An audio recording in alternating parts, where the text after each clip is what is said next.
జై గురుదేవ్. ఓం శ్రీ సాయిరామ్. అనంత ప్రేమ స్వరూపులారా, ఈరోజు సందేహ నివారణలో ఒక అద్భుతమైన ప్రశ్నకు సమాధానమిస్తాను. ఆ ప్రశ్నను సంధించినటువంటి వ్యక్తి వీరేష్ గారు. ప్రశ్న ఏమిటంటే, ఆధ్యాత్మిక మార్గం ద్వారా, యోగా ద్వారా, సమాధి అభ్యాసాన్ని, ధ్యానాన్ని కొనసాగించడం ద్వారా క్రొత్త శరీరాన్ని సృష్టించుకోవచ్చా? ఆరోగ్యాన్ని పొందటమే కాకుండా క్రొత్త శరీరాన్ని కూడా సృష్టించుకోవచ్చా? అది ఎలా సాధ్యమవుతుంది? దీనికి సంబంధించి ఆ వ్యక్తి ఒక సందేహాన్ని వెలిబుచ్చారు. అదేమిటంటే, నా వ్యక్తిగత జీవితంలో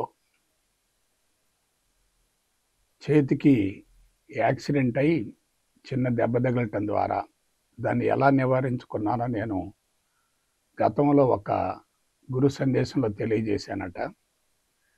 దాన్ని మరలా గుర్తు చేస్తూ మరొకసారి దాని గురించి వివరణ ఇవ్వమని అభ్యర్థించారు. దాని గురించి తెలియజేస్తాను. నేను పుట్టినప్పుడు ఎలా ఉన్నానో గతంలో చెప్పాను, ఇక చెప్పవలసిన అవసరం లేదు. అతి హేయమైనటువంటి జీవితం, శారీరక రుగ్మతలు, మానసికమైనటువంటి అసంతృప్తి, అశాంతి, అలజడి, ఆవేశం. సూక్ష్మ శరీరానికి స్థూల శరీరానికి మధ్య అవినాభావ సంబంధం ఉంటుంది. సూక్ష్మ శరీరం తల్లిదండ్రుల ద్వారా బిడ్డలకు సంక్రమిస్తుంది. సూక్ష్మ శరీరం అంటే అర్ధబీజం పురుషుడి ద్వారా, మరొక అర్ధబీజం స్త్రీ ద్వారా సంక్రమించి ఆ రెండు అర్ధబీజాల కలయికతోటి పరిపూర్ణమైనటువంటి సంయుక్త బీజం లేక కారణ శరీరం ఏర్పడుతుంది. ఆ కారణ శరీరం తర్వాత సూక్ష్మ శరీరంగా రూపాంతరం చెందుతుంది. నా జీవితాన్ని గురించి, నా రుగ్మతల గురించి ఇక్కడ ఒక విషయాన్ని ప్రస్తావించాలి. నాకు పుట్టుకతోటే ఎముక పుష్టి, కండర పుష్టి లేదు. ఎముక పుష్టి, కండర పుష్టి లేదు. శరీరం బలహీనంగా ఉంది. ఎముకలు సన్నగా ఉన్నాయి. కండరాలు పెద్దగా లేవు. విపరీతమైనటువంటి నీరసం. నడుస్తూనే పడిపోయేవాడిని. ఏదైనా ఒక సందర్భంలో పడిపోయినప్పుడు రక్తం బయటకు వచ్చేది కాదు. తెల్లగా ఎముక కనపడేది. అంటే నాలో రక్తం తక్కువగా ఉంది, ఎనీమియా. ఆ తర్వాత వ్యాధి నిరోధక శక్తి తక్కువగా ఉంది. అందుకే ఎక్కడ చిన్న పుండు పడ్డా సరే అది పెద్ద వ్రణంగా మారి చీము నెత్తురుతో కూడి ఉండి నెలల తరబడి మానేది కాదు. ఆ చీము రక్తంతో కూడినటువంటి పుండ్ల నుంచి దుర్వాసన వస్తూ ఉంటుంది. శరీరం అంతా ఒక రకంగా కుళ్ళిపోయి ఉండేది. జీవితం మీద నాకు పెద్దగా ఆశ లేదు. ఆ దుర్భర పరిస్థితులను భరిస్తూ వచ్చాను. అయితే ఎంఎస్సి పాస్ అయి ఉద్యోగం వచ్చే నాటికి మాత్రం నా శరీరంలో కొన్ని మార్పులు వచ్చాయి. ఈ సందర్భంగా ఆధ్యాత్మిక మార్గం ద్వారా, యోగా ద్వారా, సమాధి అభ్యాసం ద్వారా, ధ్యానం ద్వారా ఏ విధంగా క్రొత్త శరీరాన్ని సృష్టించుకోవచ్చు అనే దాని గురించి నా అనుభవాన్ని మీ ముందుంచుతాను. నేను ఆధ్యాత్మిక మార్గంలోకి ప్రవేశించుకున్న అన్ని విధాల నరకయాతనను అనుభవించాను. ఆ మార్గంలోకి ప్రవేశించిన తర్వాత మరణ భయం నుండి బయటపడటం కోసం, ఆ తర్వాత ఆరోగ్యాన్ని పొందటం కోసం ఆధ్యాత్మిక మార్గాన్ని గురించి లోతైనటువంటి పరిశోధన చేశాను. ఈ పరిశోధన క్రమంలో నాకు అద్భుతంగా మార్గదర్శకాన్ని చూపినటువంటి మహానుభావుడు స్వామి అభేదానంద.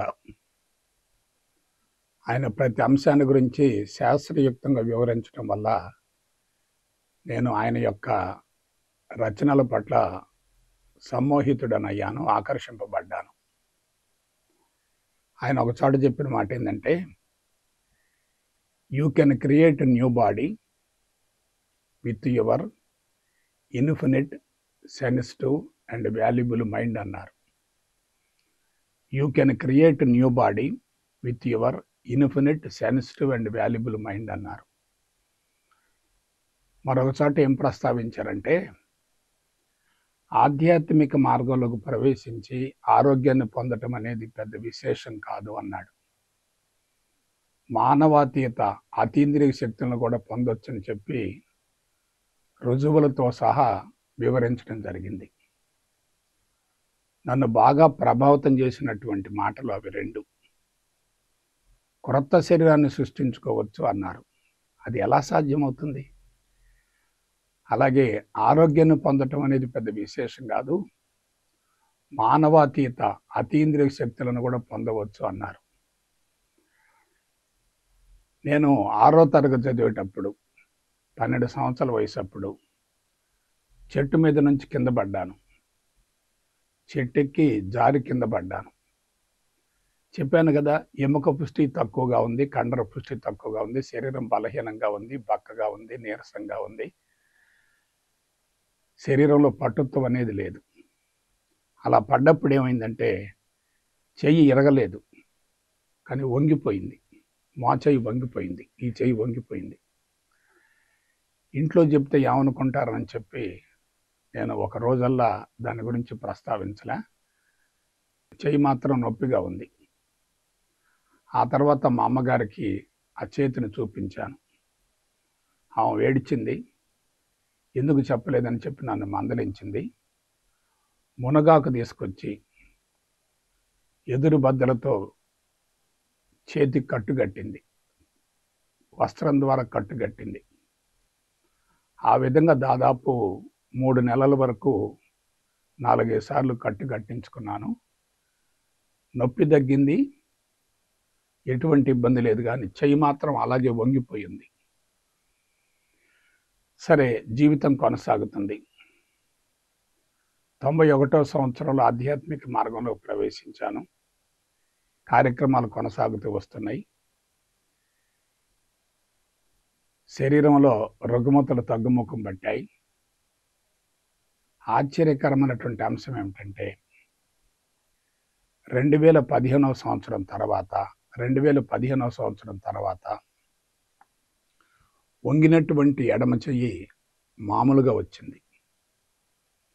అయితే ఆ ప్రాంతంలో విపరీతంగా స్కిన్ ఊడిపోతూ వచ్చింది.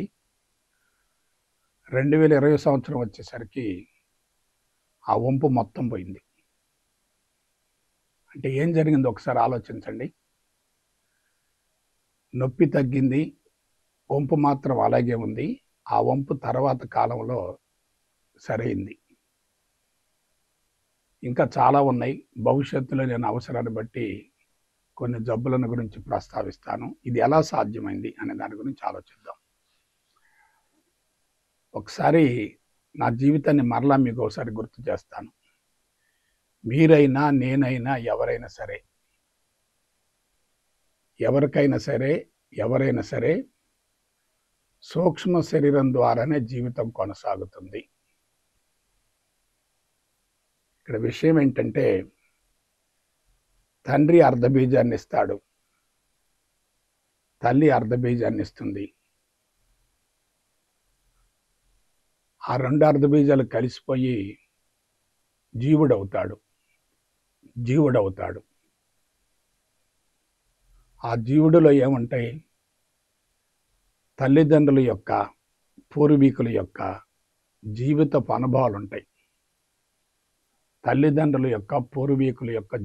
అనుభవాలు ఉంటాయి. నాకు జన్యు శాస్త్రంలో పరిచయం ఉంది కాబట్టి ఈ విషయాన్ని ప్రాక్టికల్గా నిరూపించగలుగుతాను. పూర్వీకుల యొక్క జబ్బులు కానీ, పూర్వీకుల యొక్క గొప్పతనం కానీ, పూర్వీకుల యొక్క బాడీ కానీ ఈ జన్మలో రావచ్చు.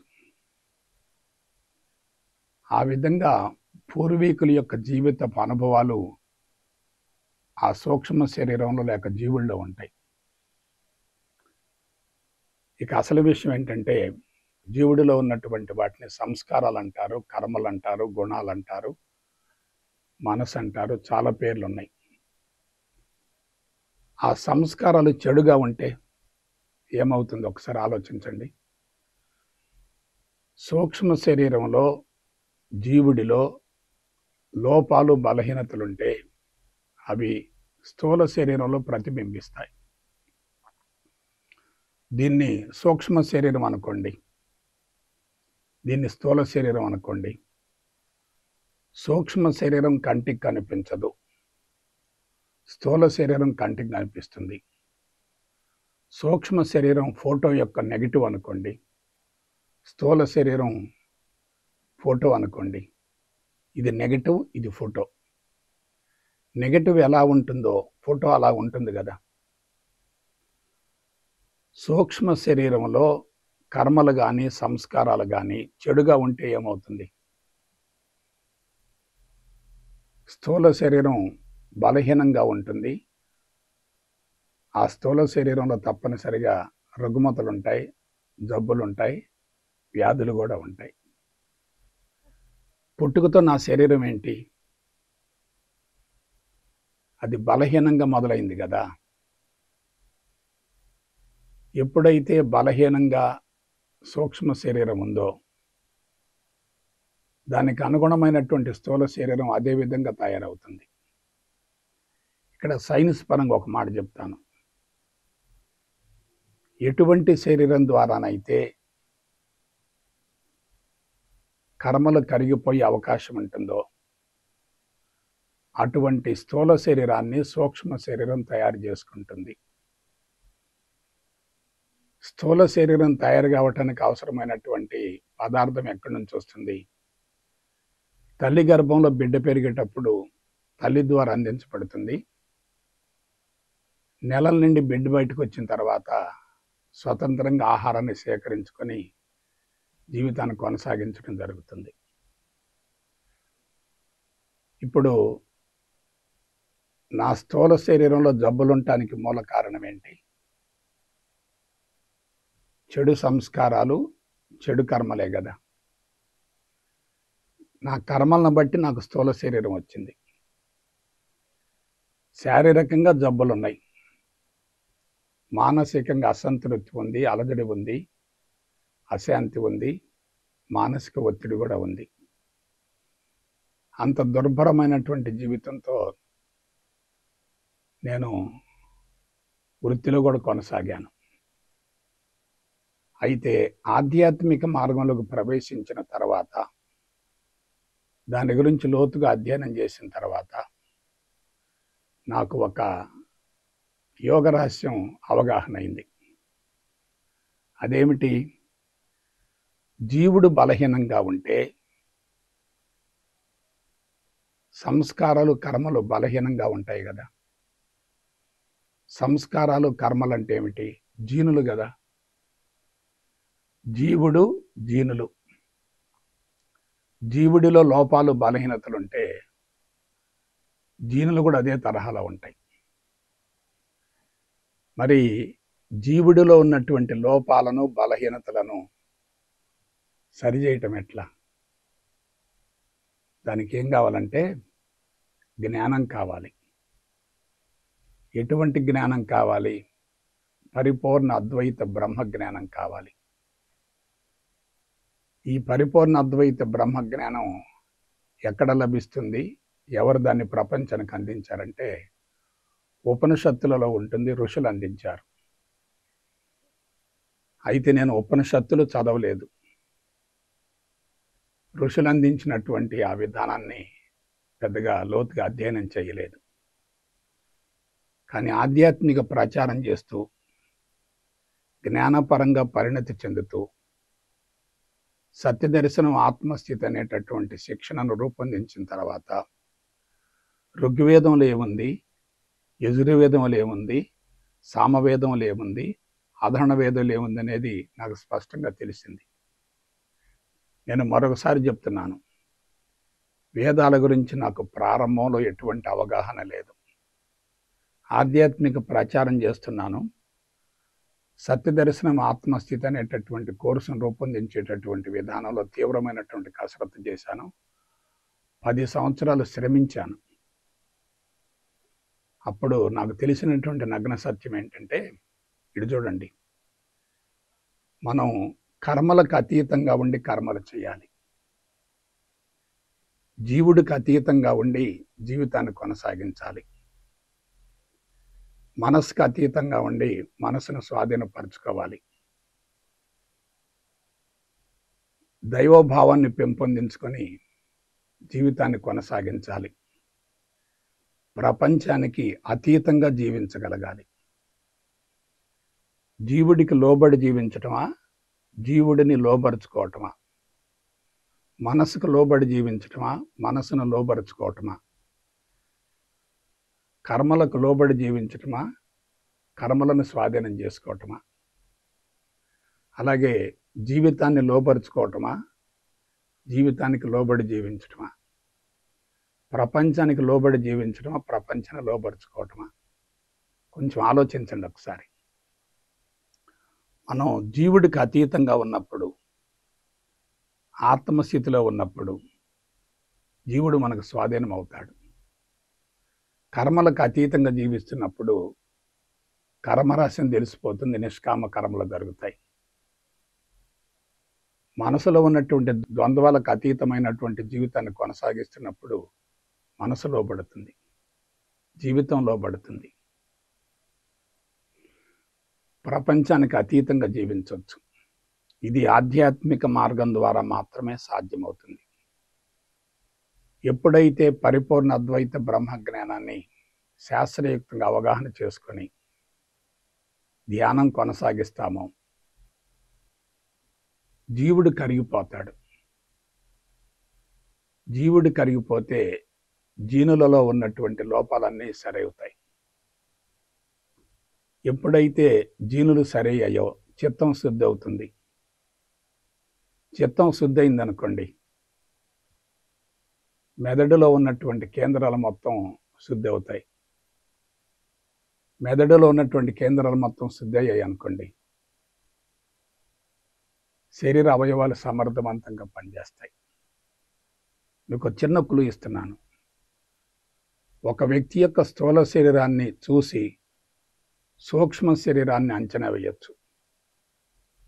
స్థూల శరీరం బలహీనంగా, నీరసంగా,